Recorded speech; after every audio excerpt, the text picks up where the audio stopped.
বাড়ি ঘেরাও করে যুবকরা তরবারি দিয়ে হত্যা করতে চেয়েছে। আমার নবীর কল্যাণে বাদ্দাল্লাহ 100 উট পুরস্কার ঘোষণা করেছে। আজকে সেই নেতা পতনের মাঠে যেতে আমার নবীকে মারার জন্য আমরা অঙ্গীকার করেছি আবু জেহেলকে জাহান্নামে পাঠাতে চাই।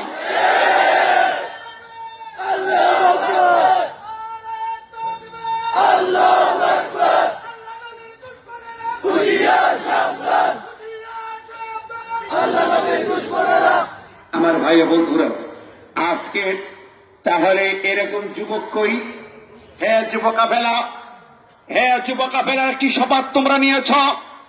নবীর নামে সিরাতের মাহফিল দিয়েছ।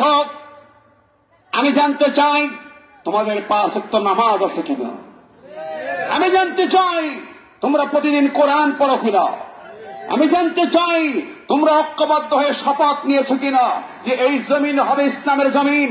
আমার নবীর বিরুদ্ধে যারা কথা বলে, নবীর নামে গালি দেয়, যারা এই জমিনে নবীর ওয়ারিস আলেমদেরকে কষ্ট দেয়, নবীর প্রিয় আলেম, নবীর ওয়ারিসটি আল্লাহর ওলি 50 বছর কোরআনের কথা বলেছে, তাকে মিথ্যা মামলা দিয়া, ধর্ষণের মামলা দিয়া, জাকাত চুরি মিথ্যা মামলা দিয়া হয়রানি করে চোখের পানি ফেলায়, ওই জালেমদের কোনো ক্ষমাই জমিনে হতে পারে না।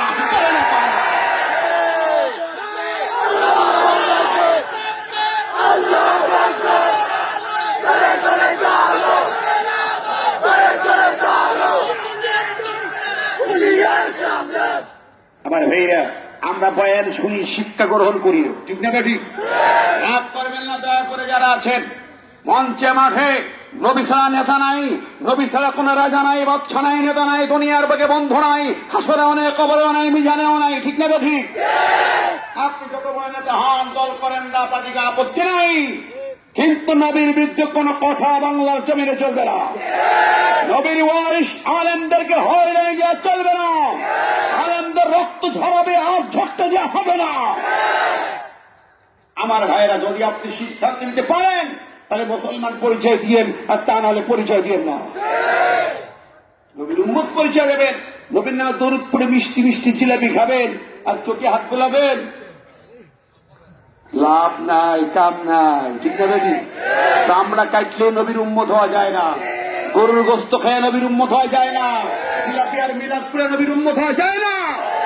নবীর উম্মত হতে হয় জীবন দিয়ে, ঠিক না? বেটি, নবীর আদর্শ মানতে হবে, নবীর সুন্নাত মানতে হবে, নবীর জন্য জান প্রাণ দিতে হবে।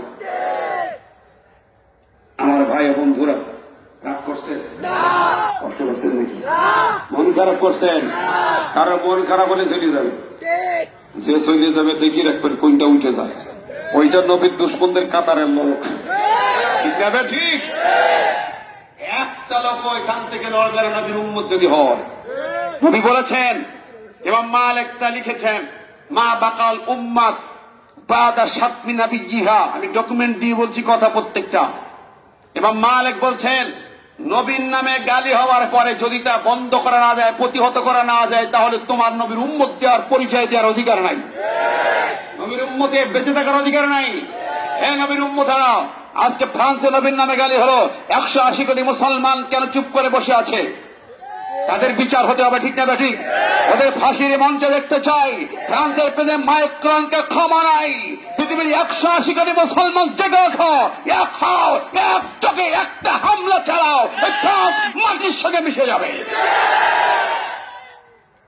ক্ষমতার মালিককে, সবকিছুর মালিকানা কার হাতে? আমরা বিশ্বাস করি, মুখে বলি, বাস্তবে আমরা ভীত কেন? আল্লাহ তাকশাউন নাস ওয়াখশাউনি। হে আমার বান্দারা, মানুষকে ভয় পেও না, আল্লাহকে ভয় পাও। কাকে ভয় পাও? ধরে গণ না, কাকে? আমার ভাই বন্ধুরা, তাই বলছিলাম প্রিয় হাজিরিন, আজ আমাদের করণীয় দায়িত্ব হলো, আমার এই জমিন হবে নবীর আলোয় আলোকিত জমিন, আমার সমাজ হবে নবীর আলোয় আলোকিত সমাজ, আমার পরিবার হবে নবীর সুন্নতের পরিবার, ঠিক না? ঠিক। আমার জীবন হবে নবীর আদর্শের জীবন। এই জন্য আল্লাহ বলেন, লাকাদ কানা লাকুম ফী রাসূলিল্লাহি উসওয়াতুন হাসানা লিমান কানা ইয়ারজুল্লাহা ওয়াল ইয়াউমাল আখিরা ওয়া যাকারাল্লাহা কাসীরা। প্রিয় উম্মতেরা, তোমাদের জীবনে রসুলের জীবনের মধ্যে রয়েছে উত্তম নমুনা, উত্তম আদর্শ। কি করবে, কি খাবে, কিভাবে ব্যবসা করবে, কিভাবে কথা বলবে, কিভাবে অফিস করবে, কিভাবে বিচার করবে, সংসার চালাবে, স্বামী স্ত্রী চলবে, বাবা সন্তান চলবে, সব কিছুর ফয়সালা আমার নবীর জীবনের মধ্যে রয়ে গেছে। কিনা কন?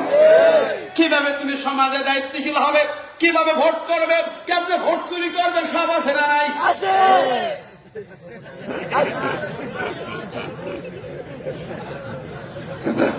ভোট চুরি কত আছে?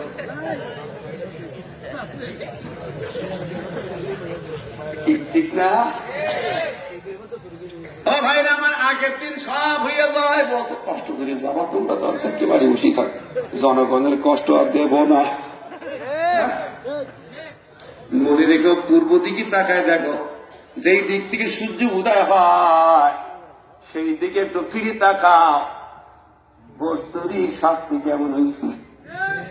কথা কল লাগে বলে কর, নবীর সুন্নাহ থেকে ওটা আছে নাকি? আমরা মদিনার সনদ অনুসরণ করি, মদিনার সনদ থেকে ভোট চুরি আছে, মদিনার সনদ থেকে ভাস্কর্য তৈরি আছে, মদিনার সনদ থেকে বিসমিল্লাহ কাটা আছে, বিসমিল্লাহ আছে, মদিনার সনদ থেকে তোমার সেকুলারিজম আছে নাকি?